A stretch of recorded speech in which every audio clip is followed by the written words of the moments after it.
বিক্ষুব্ধ ইরানে ঘোলা পানিতে মাছ শিকারের চেষ্টায় আমেরিকা। ইসলামী বিপ্লবের দেশে সম্ভাব্য সামরিক পদক্ষেপ নিয়ে নতুন করে আলোচনা শুরু করেছে মার্কিন বাহিনী। আমেরিকা নাকি বিমান হামলা চালাবে বিভিন্ন ইরানি স্থাপনায়। কিন্তু ইরানকে পরাজিত করতে হলে বিমান হামলায় যথেষ্ট নয়, স্থলপথে ইরানের মাটিতে নামতে হবে দখলদার বাহিনীকে। কিন্তু এটি করলে আমেরিকার বাহিনী আদৌ নিরাপদে ফিরতে পারবে কিনা এ নিয়ে উঠেছে নানা প্রশ্ন। অনেক নিরাপত্তা বিশ্লেষক বলছেন, ইরানের মাটিতে অভিযান চালালে সমাধি হতে পারে বহু আমেরিকানের। বিশাল ভূখণ্ড, শক্তিশালী সেনাবাহিনী এবং আঞ্চলিক প্রভাবের কারণে যে কোনো সামরিক সংঘাতকে দীর্ঘ ও জটিল যুদ্ধে রূপ দিতে পারে ইরান।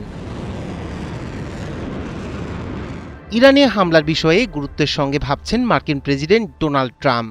দেশের বিক্ষোভকারীদের ওপর ইরানি নিরাপত্তা বাহিনীর কঠোর পদক্ষেপ এবং বিক্ষোভ দমনকাণ্ডের পরিপ্রেক্ষিতে ট্রাম্পকে ব্রিফ করেছেন এ বিষয়ে সংশ্লিষ্ট কর্মকর্তারা।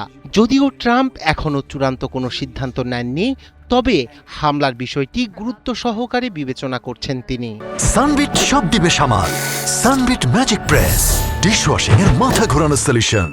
নিউ ইয়র্ক টাইমস বলছে, ট্রাম্প যদি নির্দেশ দেন তাহলে ইরানের সেনাবাহিনীকে লক্ষ্য করে ব্যাপক আকারে বিমান হামলা পরিচালনা করা হতে পারে। পরিকল্পনাগুলোর মধ্যে ইরানের গুরুত্বপূর্ণ সামরিক ঘাঁটি, রাডার স্থাপনা এবং কমান্ড সেন্টার।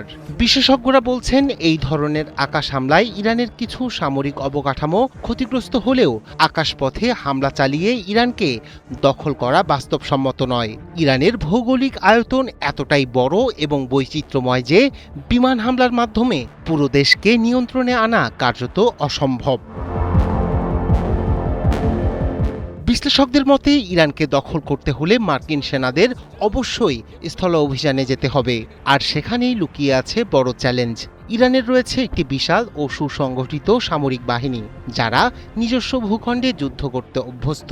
পাহাড়, মরুভূমি ও শহুরে জনপদের সমন্বয়ে গঠিত ইরানের ভৌগোলিক বাস্তবতা যে কোনো বিদেশি বাহিনীর জন্য বড় বাধা হয়ে দাঁড়াবে। এর পাশাপাশি রয়েছে ইরানের বিপ্লবী গার্ড বাহিনী বা আইআরজিসি। প্রায় 2 লাখ সদস্যের এই বাহিনী শুধু সামরিক শক্তি নয়, বরং আদর্শিকভাবে অনুপ্রাণিত এবং দেশ রক্ষায় দৃঢ় প্রতিজ্ঞ বলে পরিচিত। স্থল অভিযানে গেলে এই বাহিনীর প্রতিরোধ যুক্তরাষ্ট্রের জন্য বড় ক্ষতির কারণ হতে পারে বলে মনে করছেন বিশ্লেষকরা। আরেকটি গুরুত্বপূর্ণ দিক হল ইরানের আঞ্চলিক প্রভাব। ইরানে সরাসরি হামলা হলে মধ্যপ্রাচ্যের নানা প্রান্তে সক্রিয় হয়ে উঠতে পারে ইরান সমর্থিত বিভিন্ন সশস্ত্র গোষ্ঠী। লেবানন, ইরাক, সিরিয়া কিংবা ইয়েমেনে একযোগে সংঘর্ষ ছড়িয়ে পড়ার আশঙ্কা উড়িয়ে দিচ্ছেন না নিরাপত্তা বিশেষজ্ঞরা। এই বহুমুখী চাপ সামাল দেয়া মার্কিন প্রশাসনের জন্য কঠিন হবে। এছাড়াও বিশ্ব শিয়া মুসলিমদের অন্যতম তীর্থভূমি ইরান। দেশটিতে বড় ধরনের সামরিক আগ্রাসন হলে একটি বড় ফ্যাক্টর হয়ে উঠতে পারে ধর্মীয় আবেগ। সব মিলিয়ে ইরানের বিরুদ্ধে সামরিক অভিযান কেবল একটি যুদ্ধ নয়, বরং এটি গোটা মধ্যপ্রাচ্যকে ঠেলে দিতে পারে দীর্ঘস্থায়ী ও জটিল সংঘাতের কিনারায়।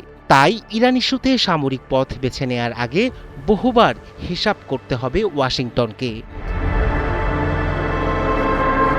রায়হান কবির শুভ্র, ৭১।